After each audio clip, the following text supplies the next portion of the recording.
अस्सलाम वालेकुम dear students, कैसे हैं आप सब। उम्मीद करते हैं आप सब बहुत खैरियत से होंगे। आज हम स्टार्ट करने जा रहे हैं जी अपना चैप्टर नंबर 3 जो कि है मोशन और फोर्स के बारे में। तो मोशन से रिलेटेड चीज़ें आपने पहले भी पढ़ी होंगी मैट्रिक में, तो आज हम थोड़ा सा उनको रिवाइज़ करते हैं और जो नई चीज़ें उनको डिटेल में पढ़ते हैं। तो सबसे पहले है मोशन। मोशन मतलब हरकत, ठीक है। कोई भी चीज़ जब अपनी पोजीशन चेंज करती है किसी दूसरे रेफरेंस पॉइंट के हिसाब से, तो हम कहते हैं कि वो जो चीज़ है, बॉडी है, वो क्या कर रही है, मोशन कर रही है, ठीक है। तो मोशन में कहते हैं एवरीडे फिजिक्स जो है physical process involves motion of some sort. Because of this importance in the physical world around us, it is logical that we should give some attention to the study of motion. कहते हैं motion के बगैर ज़िंदगी जो है वो मुमकिन ही नहीं है, ठीक है। हर तरह की मोशन हर जगह पे हो रही है, तो जहाँ मोशन है, हरकत है, वहाँ पे हम कहते हैं कि ज़िंदगी जो है वो एग्जिस्ट कर रही है। तो जब मोशन इतनी इम्पॉर्टेंट है, इसीलिए ज़रूरी है कि हम मोशन के बारे में डिटेल से थोड़ा पढ़ें, ठीक है। तो मोशन जब हम पढ़ने जाते हैं, सबसे पहले जो चीज़ आती है हमारे पास वो होता है डिस्प्लेसमेंट। डिस्प्लेसमेंट यानी कि कोई बॉडी जो है अपनी प्लेस से मूव कर गई है, अपनी प्लेस को चेंज कर रही है, तो उसको कहते हैं कि वो डिस्प्लेस हुई है, ठीक है।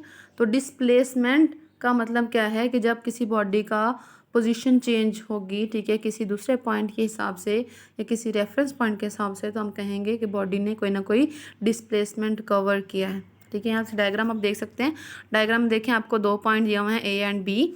तो बॉडी जो है वो मूव करके गई ए पॉइंट से बी पॉइंट की तरफ, ठीक है।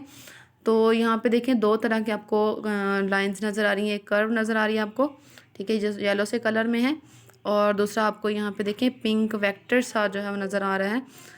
तो डिस्प्लेसमेंट क्योंकि एक वेक्टर क्वांटिटी है और वेक्टर को हमने बहुत अच्छे से पढ़ लिया है, ठीक है। तो डिस्प्लेसमेंट की जो डेफिनेशन होती है वो होता है कि 2 पॉइंट के दरमियान शॉर्टेस्ट डिस्टेंस जो है उसको डिस्प्लेसमेंट कहते हैं, ठीक है। The shortest distance between 2 points is called displacement, ठीक है। तो अगर आप थोड़ा गौर करें तो ये वाली जो डायग्राम है ये आपने चैप्टर 2 में देखी हुई है, ठीक है, जहाँ पे हमने हमारे पास 2 पॉइंट के पोजीशन वेक्टर्स होते थे, एक r1 एक r2, ठीक है। और हमने दोनों पॉइंट के दरमियान जब डिस्टेंस निकालना होता था तो हम क्या करते थे, हेड टू टेल रूल के मुताबिक देख लेते थे कि कौन सा वेक्टर किस में ऐड हो रहा है। तो इस तरह से हमारे पास डिस्प्लेसमेंट जो है किस तरह से निकाल सकते हैं या पोजीशन किस तरह से निकाल सकते हैं। तो यहाँ पे देखें, अगर गौर करें तो R1 जो है वो D में ऐड हो रहा है और आपका मिल रहा है रिजल्टेंट R2। तो यहाँ से जब आप D निकालेंगे तो D आपके पास आ जाएगा R2 माइनस R1, ठीक है। तो ये सारा जो है वो यहाँ पे आपको थ्योरी में भी नज़र आ जाएगा कि क्या क्या लिखा हुआ है।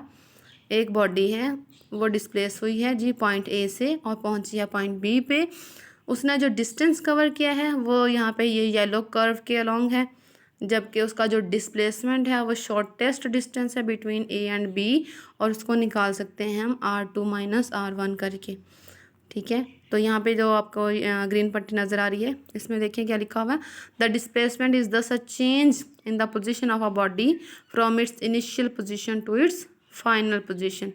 डिस्प्लेसमेंट क्या होता है, किसी भी बॉडी के पोजीशन में जो चेंज है उसको कहते हैं डिस्प्लेसमेंट, ठीक है। और इसकी मैग्नीट्यूड होती है the straight line distance between the initial position and the final position of the body. तो यहाँ पे देख सकते हैं आप कि जो हमारे पास मैग्नीट्यूड है डिस्प्लेसमेंट की, वो पॉइंट ए से पॉइंट बी के दरमियान ये जो बिल्कुल स्ट्रेट लाइन और ये जो वेक्टर ड्रॉ किया हुआ है पिंक कलर में, ये हमारे पास डिस्प्लेसमेंट की मैग्नीट्यूड होगी, इस वेक्टर की लेंथ। जबकि डिस्टेंस आप देख सकते हैं कि डिस्टेंस ए से बी के दरमियान वो डिस्प्लेसमेंट से फ़र्क है, उसकी वैल्यू कुछ और होगी, जबकि डिस्प्लेसमेंट की वैल्यू जो है वो कुछ और होगी, ठीक है। तो आपने ये जो सारा पैराग्राफ है इसको आपने रीड कर लेना, आपको चीज़ें क्लियर हो जाएंगी। Displacement is a vector quantity, इसको वेक्टर से रिप्रेजेंट करते हैं। आपने एरो साइन ज़रूर यूज़ करने हैं, और इसका यूनिट जब आपने लिखना है तो यूनिट आपका इसका मीटर ही आएगा, क्योंकि ये भी एक लेंथ ही है और लेंथ का जो यूनिट होता है वो हमेशा वेक्टर होता है, ठीक है। तो इंशाल्लाह नेक्स्ट लेक्चर में हम पढ़ेंगे वेलोसिटी के बारे में। आज के लिए इतने काफ़ी है। Thank you so much. अल्लाह हाफिज़।